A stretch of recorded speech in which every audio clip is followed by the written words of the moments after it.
नमस्कार दोस्तों, good afternoon, आदाब।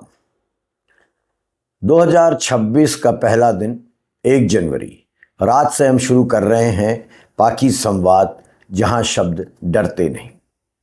ये पहला एपिसोड है और इस पाकी संवाद को शुरू करने के पीछे मेरी मंशा है कि संवाद बना रहे, बातचीत बनी रहे, कुछ सार्थक हासिल किया जा सके।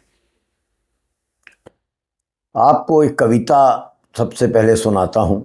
बचपन में जब मैं रानीखेत शहर में, कस्बे नुमा शहर में रहता था, तो वहाँ किसी ने मुझे बताया था कि नेहरू, पंडित जवाहरलाल नेहरू रानीखेत से बहुत प्रेम करते थे और रेगुलर आया करते थे। हमारे शहर रानीखेत में मॉल रोड में एक सड़क है जिसका नाम नेहरू पथ है, और ऐसा मुझे बताया गया था बचपन में कि नेहरू जी यहाँ कविता पाठ करा करते थे, यहाँ टहला करते थे। दोनों तरफ बांज के घने वृक्ष हैं, अद्भुत सड़क है, अंग्रेज़ों के बनाए बंगले हैं। तो निश्चित तौर पर चूँकि वहाँ पर सड़क का नाम भी नेहरू पथ लिखा है, तो पूरी संभावना है कि नेहरू जी निश्चित ही वहाँ कविता पाठ करते होंगे, गीत गाते होंगे, कुछ चिंतन करते होंगे, मंथन करते होंगे। नेहरू जी की जिस कविता के बारे में मुझे बताया गया वो बचपन से ही मुझे बहुत प्रिय है। मैं खुद भी उसको कई बार रिसाइट करता था। कविता है रॉबर्ट फ्रॉस्ट की। कविता का नाम है the road not taken. The road not taken. Two roads diverged in a yellow wood, two roads diverged in a yellow wood, and sorry I could not travel both, and be one traveller long I stood, I looked down one as far as I could, then took the other as just as fair, and having perhaps the better claim, because it was grassy and wanted wear, though as for that the passing there had warned them really about the same. And both that morning equally lay, in leaves no step had trodden black. Oh, I kept the first for another day. Oh, I kept first for the another day, yet knowing how way leads on to way, I doubted if I should ever come back. I shall be telling this with a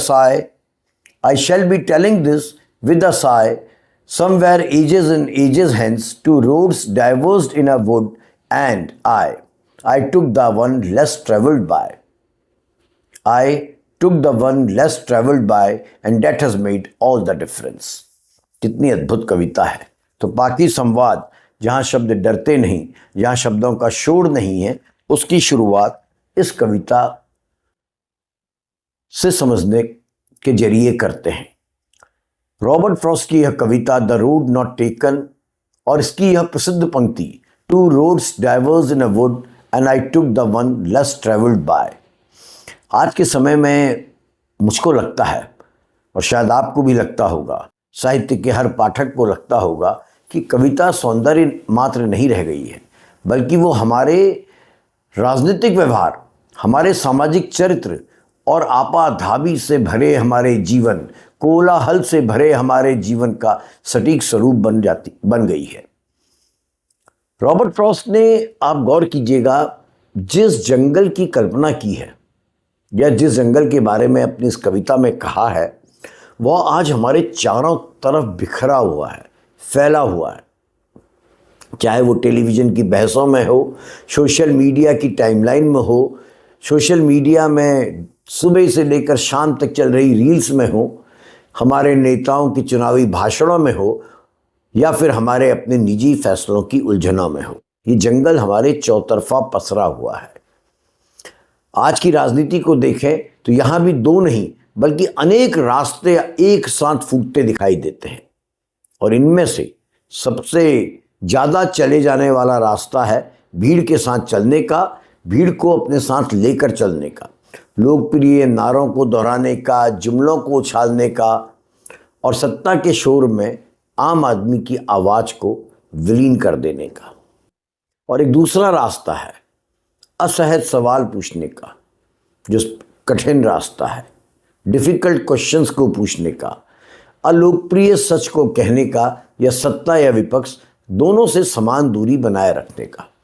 आपने कभी गौर किया है, जिसको भी आप social media में सुनते हैं, यूट्यूब में सुनते हैं, वो दो टाइप के खेमों में बटे हैं। एक वो है जिसको हम गोदी मीडिया या गोदी पत्रकार कहते हैं, या मेरे शब्दों में चारण भाट कहते हैं। दूसरे वो हैं जो टोटली पूरी तरह सत्ता से दूर हैं, सत्ता के प्रति एक हिंसक भाव रखते हैं। पहले वालों की तरह वे भी पूरी तरह बायस्ड हैं। यदि आज की सरकार कुछ अच्छा कर रही है किसी भी क्षेत्र में, तो आप उनके मुंह से तारीफ नहीं सुन सकते। समस्या यह है कि आज के दौर में कम चला गया रास्ता चुनने की कीमत, जिस किसी ने भी चुनी उसे कीमत, इसको चुनने की कीमत उसे बहुत ज़्यादा चुकानी पड़ी है। इस कारण वो पूरी तरह एंटी एस्टैब्लिशमेंट हो गए हैं, बायस्ड हो गए हैं। जो कोई भी व्यक्ति, चाहे वो राजनीतिक व्यक्ति हो या आम नागरिक हो या पत्रकार हो, ये कम चलने वाला रास्ता चुनता है, उसको तुरंत आज के समय में देशद्रोही, भ्रमित या किसी न किसी एजेंडे के तहत काम करने वाला व्यक्ति घोषित कर दिया जाता है, उस पर ठप्पा लगा दिया जाता है। फिर भी मैं ये सोचता हूँ, मेरा ये मानना है कि यही वो रास्ता है जो डेमोक्रेसी को, हमारे लोकतंत्र को सांस देने का काम कर रहा है। फ्रॉस्ट की कविता हमें ये याद दिलाती है कि इतिहास के बाद, या इतिहास जो है वो बाद में अक्सर यही पूछता है या पूछेगा, या जब आप अपने जीवन के सांध्यकाल में होंगे तो अब आप शायद स्वयं अपने आप से पूछें, या आपकी आने वाली पीढ़ी अपने आप से पूछे कि आपने उस मोड़ पर कौन सा रास्ता चुना, ना कि यह कि वह रास्ता तत्काल कितना सुरक्षित था। समाज के स्तर पर यह कविता और भी तीखी हो जाती है। इस कविता का आप जितनी बार पाठ करेंगे, आपको नया अर्थ समझ में आएगा। हमारा समाज आज अभूतपूर्व गति से एक दिशा में दौड़ रहा है, उपभोग, प्रदर्शन और क्विक डिसीजंस की दिशा में, त्वरित निर्णय। यहां कम चला गया रास्ता वो है जहां व्यक्ति भीड़ से अलग होकर सवाल पूछता है कि क्या यह विकास सबके लिए है, क्या यह प्रगति मनुष्यता को पीछे तो नहीं छोड़ रही। लेकिन समाज अक्सर ऐसे सवाल पूछने वालों से असहज हो जाता है, क्योंकि हमें यानी समाज को क्विक आंसर्स चाहिए, सरल उत्तर चाहिए। जटिल प्रश्नों से हम डरते हैं। इसलिए जो लोग वैकल्पिक रास्तों की बात करते हैं, उन्हें अक्सर अव्यवहारिक, आदर्शवादी या पिछड़ा तक कह दिया जाता है। फ्रॉस्ट की कविता मेरी समझ से यहाँ पर बेहद प्रासंगिक हो उठती है। वह कहती है कि दोनों रास्ते देखने में लगभग समान हैं, फर्क बाद में पैदा होता है जब हम अपने चुने हुए रास्ते को जीते हैं और उसे अर्थ देते हैं। आप व्यक्तिगत जीवन में देखिए, ये कविता मानो रोज घटती है, और कोई चीज कैसे घटती है इसको आप ओशो से समझिए। घटना अपने आप में एक बहुत बड़ी घटना है। तो ये कविता, रॉबर्ट फ्रॉस्ट की ये कविता हर रोज हमारे जीवन में घटती है। सुबह से रात तक हम छोटे बड़े अनगिनत चौराहों पर खड़े होते हैं, चाहे करियर का सवाल हो, रिश्तों को निभाने का सवाल हो, ईमानदारी और सुविधा के बीच का सवाल हो, समय देने और समय बचाने की आपाधापी। आज का व्यक्ति लगातार बेहतर विकल्प की तलाश में है। सोशल मीडिया उसे भ्रम दे रहा है कि कोई और भी रास्ता है जो ज़्यादा चमकदार है, ज़्यादा सफल है, ज़्यादा सुखद है। आप फ्रॉस्ट की पंक्ति को ऐसे में पढ़िए, sorry I could not travel both, sorry I could not travel both, माफ़ कीजिएगा मैं एक साथ दोनों रास्तों पर नहीं चल सका। एक गहरी पीड़ा की तरह यह पंक्ति उभरेगी। हम सब जानते हैं कि दोनों रास्तों पर चल सकें, हम सब चाहते हैं, हर संभावना को हम जीना चाहते हैं, लेकिन जीवन ये अनुमति नहीं देता है, ये ऑप्शन ही नहीं देता है। हर चुनाव के साथ एक अनचुना रास्ता हमेशा हमारे भीतर प्रश्न बनकर रह जाता है। आपाधापी भरे जीवन में दोस्तों, कम चला गया रास्ता अक्सर वो होता है जिसमें रुक कर सोचना पड़ता है। ये रास्ता कभी इमीडिएट रिजल्ट्स नहीं देगा, परिणाम नहीं देगा, तुरंत तालियां नहीं दिलवाएगा। ये वो रास्ता है जहाँ व्यक्ति कम कमाता है लेकिन संभवतः चैन से सोता है, जहाँ वह भीड़ की राय से अलग अपनी अंतरात्मा की सुनता है। आज के समय में यह रास्ता चुनना निसंदेह साहस का काम है, क्योंकि यहाँ तुलना का शोर बहुत है और बहुत तेज शोर है। फ्रॉस्ट की कविता यह नहीं कहती कि यह रास्ता हमेशा सही होगा या सफल ही होगा। वो बस ये कहती है कि यही रास्ता अंततः आपके जीवन की कहानी गढ़ेगा। राजनीति, समाज और व्यक्तिगत जीवन तीनों में एक समानता आपको साफ नजर आएगी।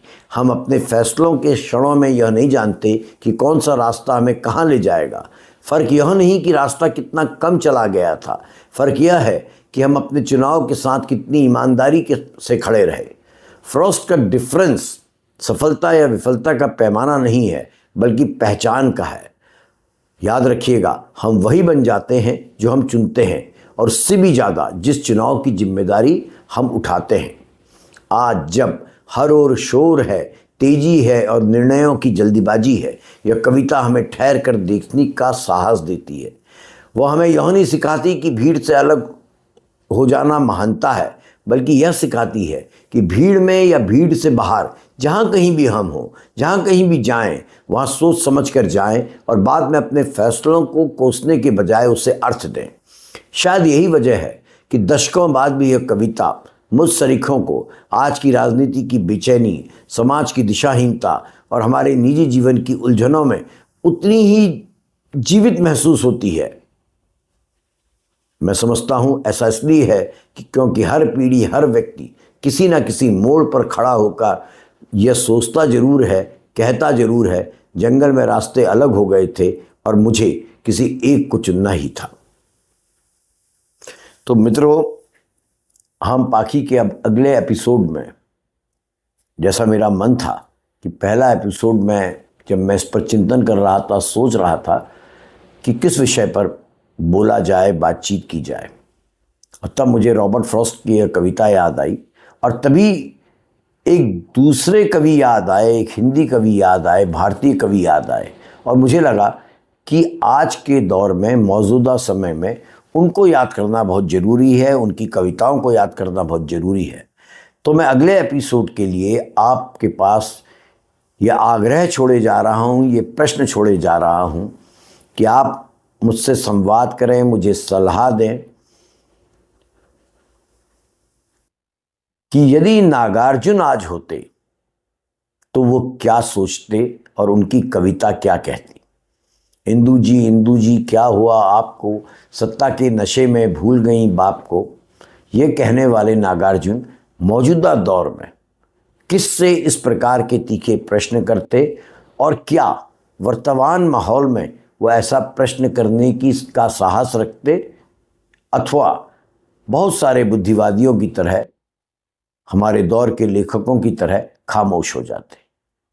कृपया एक नंबर, व्हाट्सएप नंबर आपको दे रहा हूं, इस नंबर पर अपने विचार साझा कीजिए कि यदि नागार्जुन होते तो आपकी दृष्टि में आज वो क्या लिखते, उनकी कविता क्या कहती।